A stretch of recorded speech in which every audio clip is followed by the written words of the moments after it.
2024 সালে যারা মাধ্যমিক পরীক্ষা দেবে তাদের ইতিহাস বিষয়ের পঞ্চম অধ্যায়ের ফাইনাল সাজেশন সম্পর্কে আলোচনা করব।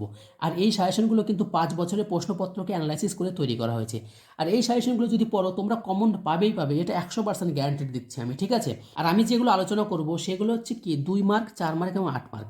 তো প্রথমত দেখো 2 মার্কের সাজেশন আমি কি দিয়েছি, 2 মার্কের মাত্র কয়েকটি প্রশ্ন দিয়েছি। তোমরা এই অধ্যায় থেকে কী প্রশ্ন করবে? প্রথম প্রশ্ন, বাংলার ছাপাখানার বিকাশে পঞ্চানন কর্মকারের ভূমিকা কী ছিল। পরের প্রশ্ন, বাংলার মুদ্রণের ইতিহাসে বটতলা প্রকাশনের গুরুত্ব কী। প্রশ্ন, চার্লস উইলকিন্স কে ছিলেন। তারপরে প্রশ্ন, বাংলা লাইনোটাইপ প্রবর্তনের গুরুত্ব কী। পরের প্রশ্ন, বিশ্বভারতী প্রতিষ্ঠার উদ্দেশ্য কী ছিল। তারপরে প্রশ্ন, 19 শতকে বিজ্ঞান শিক্ষার বিকাশে Indian association for the cultivation of science এর ভূমিকা কী ছিল।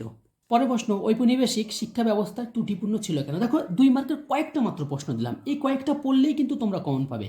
এরপরে দেখো এই অধ্যায় থেকে 4 মার্কের আমি কী কী দিয়েছি। 4 মার্কে খুব ইম্পর্টেন্ট প্রশ্ন দিয়েছি মাত্র কয়েকটি। প্রথম প্রশ্ন দেখো, শ্রীরামপুর মিশন প্রেস কিভাবে একটি অগ্রণী মুদ্রণ প্রতিষ্ঠানে পরিণত হলো। পরের প্রশ্ন, বাংলায় মুদ্রণ শিল্পের বিকাশে গঙ্গা কিশোর ভট্টাচার্যের কীরূপ অবদান ছিল। তারপরে প্রশ্ন দেখো, বাংলার সাংস্কৃতিক জীবনে ছাপাখানার বিকাশের প্রভাব কতটা। পরের প্রশ্ন রয়েছে, কারিগরি শিক্ষার বিকাশে বাংলার বেঙ্গল টেকনিক্যাল ইনস্টিটিউটের কী ভূমিকা ছিল।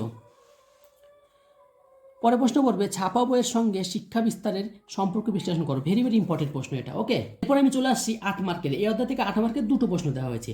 বাংলায় বিজ্ঞান শিক্ষার বিকাশে শ্রীরামপুর মিশনারিদের অবদান সম্পর্কে লেখো। বাংলায় কারিগরি শিক্ষার বিকাশে সংক্ষিপ্ত বিবরণ দাও, অর্থাৎ বিকাশের সংক্ষিপ্ত বিবরণ দাও। এই যে তোমাদের সাজেশনটা আমি দিলাম 5 নম্বর অধ্যায় থেকে, ঠিক আছে। এই সাজেশনগুলো এমনভাবে তৈরি করা হয়েছে, সাজেশনগুলো হচ্ছে পুরোপুরি চ্যাপ্টারটাকে কভার করে দেওয়া হয়েছে। দেখো 4 মার্কে যেটা দিয়েছি 8 মার্কে দিইনি, 8 মার্কে যেটা দিয়েছি 4 মার্কে দিইনি, আবার 2 মার্কে যেটা দিয়েছি 8 মার্কে নেই। এরকম তোমরা যদি পুরোপুরি চ্যাপ্টার কভার করে সাজেশন করে পড়তে পারো না, তাহলে সেখান থেকে কমন পাবেই পাবে। কোথায় থেকে প্রশ্ন দেবে? একটা চ্যাপ্টারে কতগুলোই বা প্রশ্ন আছে, তোমরা যদি ভালো করে খেয়াল করো কতগুলো প্রশ্ন আছে, ঠিক আছে। তোমরা কি করো, নোট বইটা বেশি ফলো করো। নোট বইটা বেশি ফলো করার দরকার নেই, তোমরা টেক্সট বইটা ফলো করবে। টেক্সট বইটা ফলো করে দেখবে অনেকগুলো কম প্রশ্ন থাকে, অনেকেই প্রশ্ন কম থাকে, ঠিক আছে, অনেক প্রশ্ন কম থাকে।